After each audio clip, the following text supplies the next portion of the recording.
Hello, everybody. Welcome to this new lecture on the oil and gas deal facilitating business, which is a very lucrative business. As I said, I am a petroleum and petrochemical engineer, also working as a oil and gas facilitator. I have been in the business for several years, and today we have decided to reveal to you the secret about the oil and gas deal.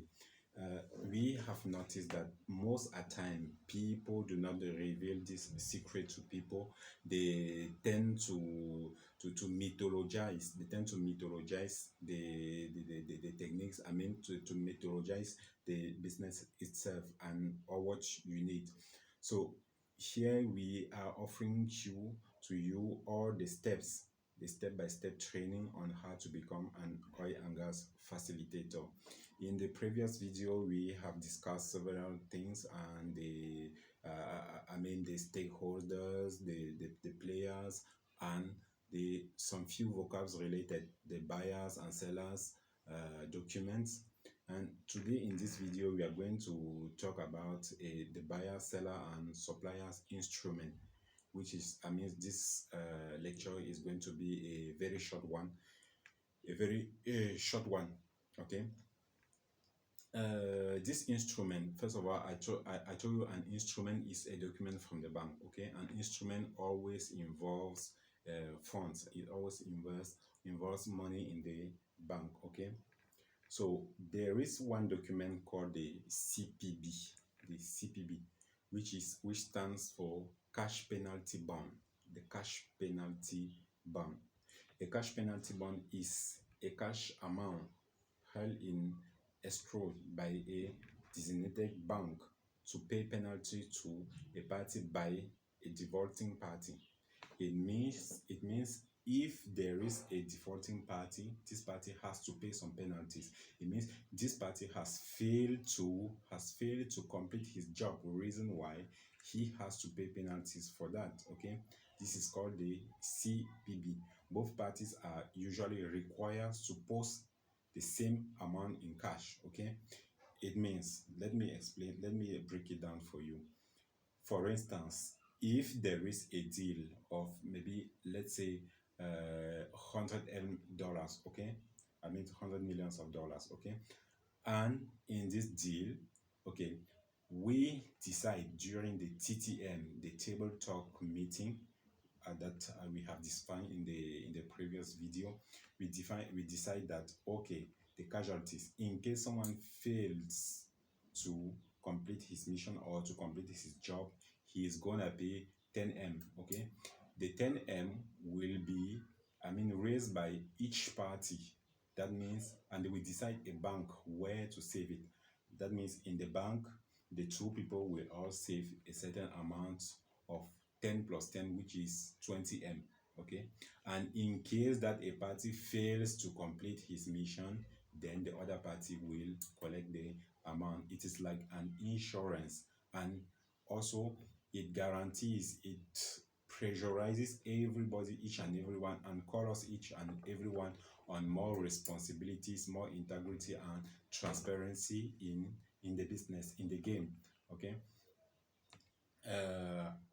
I hope you got the point, and I would like to emphasize on something, is that most sellers object to cash bond being held by the buyer in his own account. Okay, that means sellers most of the time, they don't like when the buyers want to put the cash penalty bond in their account, because some people are extremely smart or extremely wise, if I can say that. They will tell you that, okay, I will keep my own share of the CPB in my account, since I am the one bringing in the cash. So I will keep it in my account, and in case this happen, okay, my bank will do it. No, most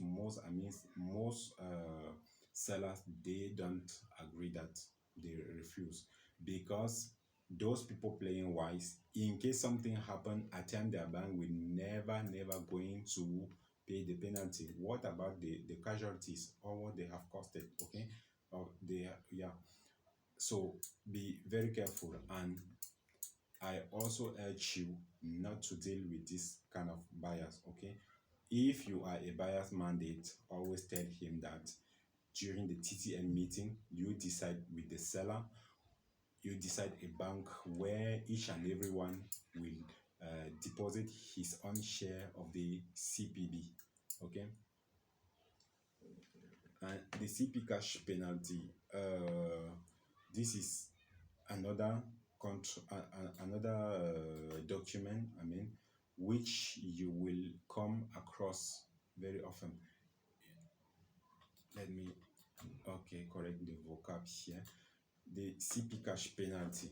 Some contracts stipulate that if the buyer or seller default or fail to carry out some clause in the procedure, the defaulting party will have to pay the other party to compensate, okay, for a possible financial loss or loss incurred as a result of their default, like the breach or contract.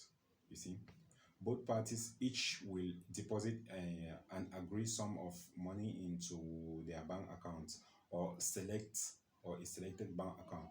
The banks take charge of the amount. If there is any defaulting party, that party loses his or her deposit. This is a sure way to make both buyers and sellers play full or play fair and honest game in the transaction. You see, so if I try to make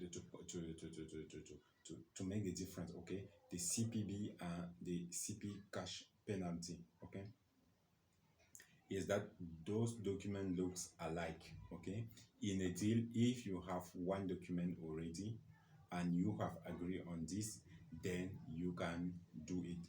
In the CP cash penalty or the CPB, okay, which is also cash bond penalty, okay, you have to raise a certain amount you put in the bank, and the seller also does it. Make sure that this is done to ensure a certain fairness and honesty in the game. Okay. Okay, good. I hope you have mastered all these two items or all these two vocabs which you will come across in the oil and gas deal. I mean, it is a buyer, sellers, and suppliers instrument.